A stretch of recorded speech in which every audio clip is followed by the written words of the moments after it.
Le code du milliardaire heureux. Chapitre 1. Le calme avant la fortune. Mardi, 21h17, fin d'automne. Pas du Bari, pas de villa avec piscine à débordement, juste une petite salle privée au fond d'un hôtel discret, pendant que 2 rues plus loin, la ville continue de courir. Je suis venue seule, lui aussi. Pas d'assistant, pas de garde du corps, seulement un homme d'une 50aine d'années, visage calme, regard stable, posture immobile. Il s'assoit comme quelqu'un qui ne poursuit plus le temps, mais qui l'attend. Je l'appellerai M, pas pour faire mystérieux, mais parce que c'était sa condition. Aucun nom, aucun détail traçable, aucune preuve. Il me dit, si tu veux une preuve, tu cherches l'ego. Si tu veux une transformation, tu cherches la vérité. Le deal est simple. 10 questions, 10 réponses. Pas de citations recyclées, pas de leçons Instagram, seulement ce qu'il aurait voulu entendre à 20 ans, avant de gagner et surtout avant de comprendre. Puis il ajoute, ce que je vais dire va te paraître trop simple et ton ego voudra le rejeter. À cet instant, je comprends que la vraie question n'est pas comment devenir riche, mais comment devenir stable avant de devenir riche. J'allume l'enregistrement. Question numéro 1. Conseil 1. Arrête de payer la vie avec ton système nerveux. Je lui demande si tu pouvais revenir à 20 ans et ne donner qu'un seul conseil, celui qui change tout, ce serait quoi? Il me regarde. Tu veux devenir riche ou libre? Je réponds les deux. Il sourit légèrement. Alors commence par protéger ton système nerveux. Il explique que la plupart des gens ne ruinent pas leur vie par manque d'intelligence, mais parce qu'ils brûlent leur calme pour acheter des résultats rapides. Ils confondent tension et ambition, stress et performance, pression et progression. Un jour, ils ont l'argent, mais ils ont perdu la paix. Et sans paix, tu deviens dépendant de l'agitation. Payer avec son système nerveux, dit-il, c'est réagir à tout. Dire oui quand tu veux dire non, te coucher épuisé, te lever anxieux, te sentir en retard même quand tu avances. Ça ressemble à de la force, mais c'est une fuite. Le pire, c'est que cette fuite peut te rendre très riche, mais intérieurement vide. À 28 ans, raconte-t-il, il gagnait plus que tout son entourage réuni. Pourtant, il était incapable de rester seul dans une pièce sans regarder un écran. Il travaillait comme si quelqu'un le poursuivait. Tout était efficace, mais sale à l'intérieur. Pas immoral, sale parce que ça lui coûtait sa paix. Et il appelait ça le prix du succès. C'était faux. Il ne payait pas le succès, il payait son besoin de prouver. Il marque une pause avant de dire « Quand tu construis pour prouver, tu finis prisonnier de ce que tu veux impressionner ». Après avoir signé un énorme contrat, il ne s'est pas senti triste, mais vide. Il venait de gagner et pourtant il se sentait vide. Il avait construit une machine qui imprimait de l'argent, mais qui broyait son système nerveux. S'il continuait, il deviendrait riche et malade, riche et amer, ou riche et dépendant du chaos. Dans tous les cas, pas libre. Il me regarde droit dans les yeux. Le premier conseil n'est pas « gagne plus ». Le premier conseil, c'est « protège ton calme avant de chercher la croissance ». Parce que la croissance sans calme rend dépendant, et la dépendance est l'opposé de la liberté. Et si ce que tu entends te parle vraiment, si tu sens que tu es fatigué de courir sans stabilité, clique sur le premier lien en commentaire et rejoins le challenge 30 jours pour reprogrammer ton mental et devenir la meilleure version de toi-même. Parce que comprendre ne suffit pas, il faut restructurer. Chapitre 2. Le filtre invisible. Je lui pose la deuxième question. Comment transformer ce calme en avance réelle, en argent, en respect? Il répond immédiatement. Tu ne transformes pas le calme, tu l'utilises comme un filtre. Un filtre sur quoi? Sur ce que tu acceptes. Il se penche légèrement. La majorité des gens vivent sans filtre. Ils répondent à tout, disent oui trop vite, acceptent le flou, laissent les autres décider du rythme, puis se plaignent de ne pas avancer. Conseil 2. Ne sois plus facile à utiliser. Tant que tu es facile à utiliser, tu seras payé comme un outil. Un outil est interchangeable, un actif est protégé. La différence, les conditions. Il me donne 3 axes. Ton rythme, tes oui, tes conditions. Ton rythme. Ne réponds pas comme un chien qui entend sa gamelle. Réponds quand tu as choisi. Tes oui. Le respect se perd dans un oui prononcé trop vite. Ralentis avant d'accepter. Tes conditions. Sans condition, ton accès est gratuit. Et ce qui est gratuit est souvent maltraité. Il me dit une phrase que je note immédiatement. Arrête de subventionner le flou. Le flou est l'ennemi du respect. on verra, on s'arrange, fais-moi confiance. Non, tu dates, tu confirmes, tu cadres. Si tu veux arrêter d'être utilisé et commencer à être respecté, clique sur le premier lien en commentaire et rejoins le challenge 30 jours pour reprogrammer ton mental et devenir la meilleure version de toi-même. Parce que comprendre ne suffit pas, il faut restructurer. Clarté, actif et structure. À ce stade de la conversation, je comprends que nous ne parlons plus d'argent. Nous parlons de maturité, de positionnement intérieur, de stabilité. Je lui demande comment rester respecté dans un monde où tout est flou, où les promesses remplacent les engagements, où les gens parlent beaucoup mais cadrent peu. Il ne cherche pas ces mots. Il dit simplement « Tu dois apprendre la vérité courte ».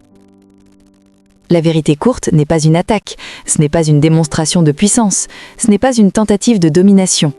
C'est une phrase claire, propre, stable. Une phrase qui ne cherche pas à être aimée, une phrase qui ne s'excuse pas d'exister. Il m'explique que la plupart des adultes compliquent tout parce qu'ils veulent être compris, ils veulent être validés, ils veulent éviter l'image du méchant.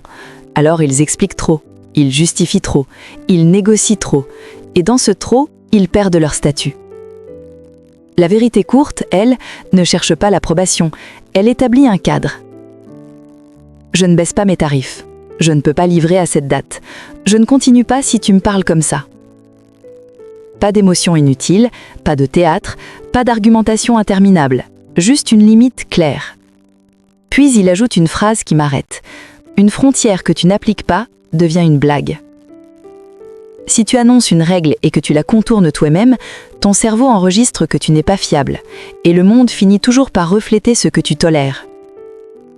Il me raconte qu'au début de sa carrière, il a perdu beaucoup plus à cause du flou qu'à cause de mauvaises stratégies. Un associé brillant, très charismatique, très convaincant.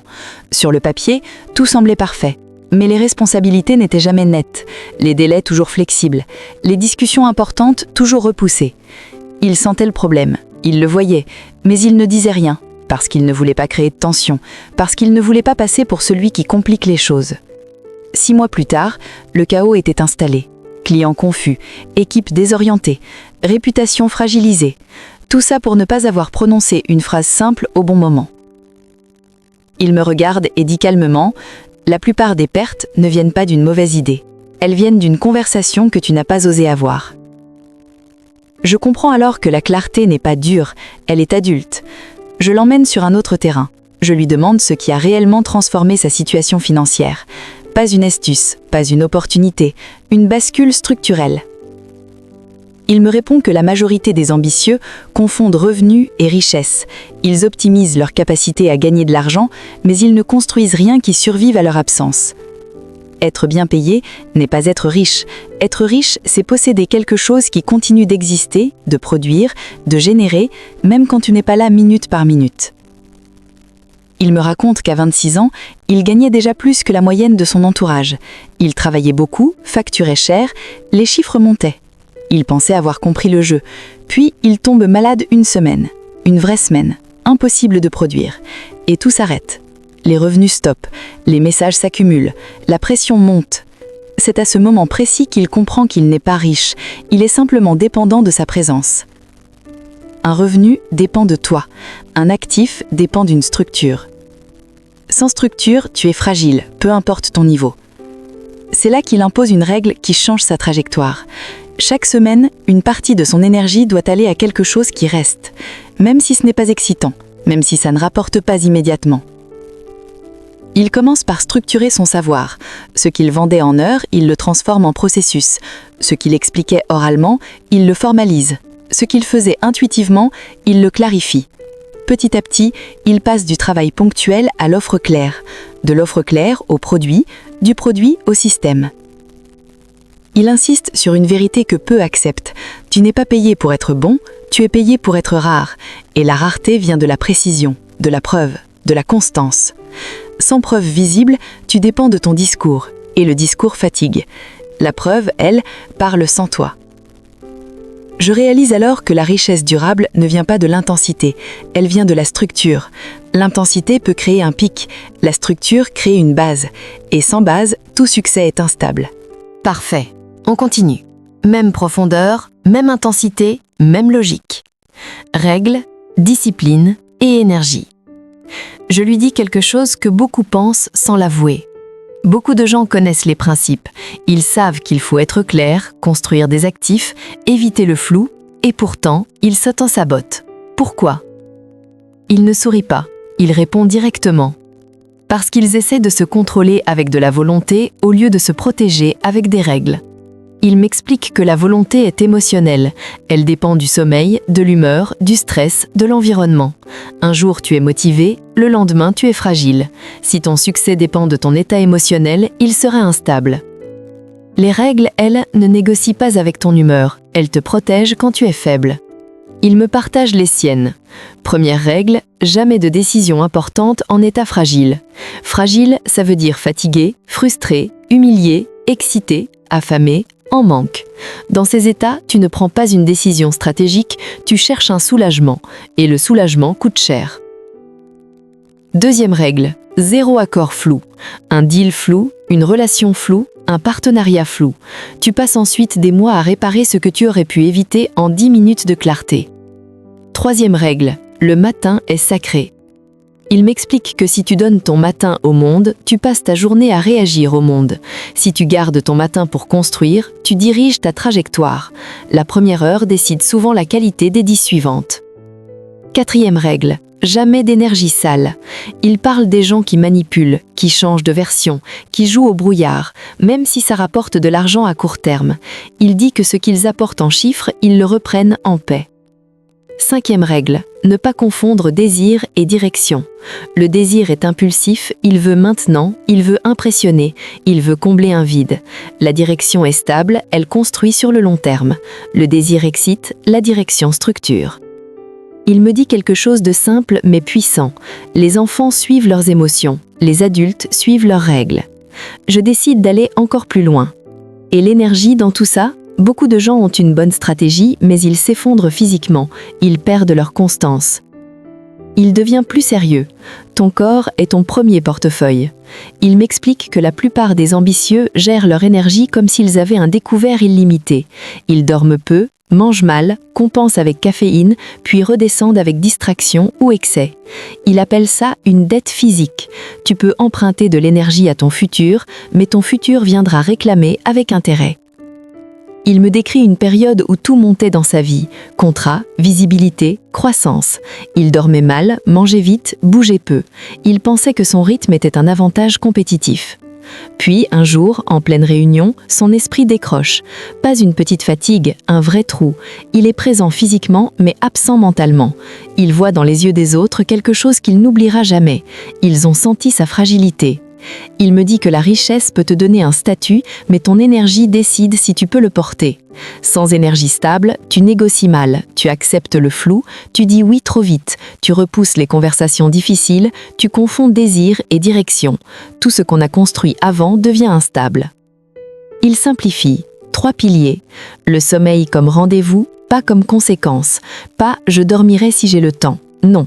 Heure fixée, rituel de descente, écran coupé, lumière réduite. Le sommeil est un reset mental. Deuxième pilier, le mouvement quotidien. Pas pour le corps esthétique, pour drainer le stress, stabiliser l'humeur. Un corps qui bouge supporte mieux la pression. Troisième pilier, une alimentation qui clarifie. Pas une diète extrême, juste arrêter de manger pour s'anesthésier. Manger pour être léger, lucide.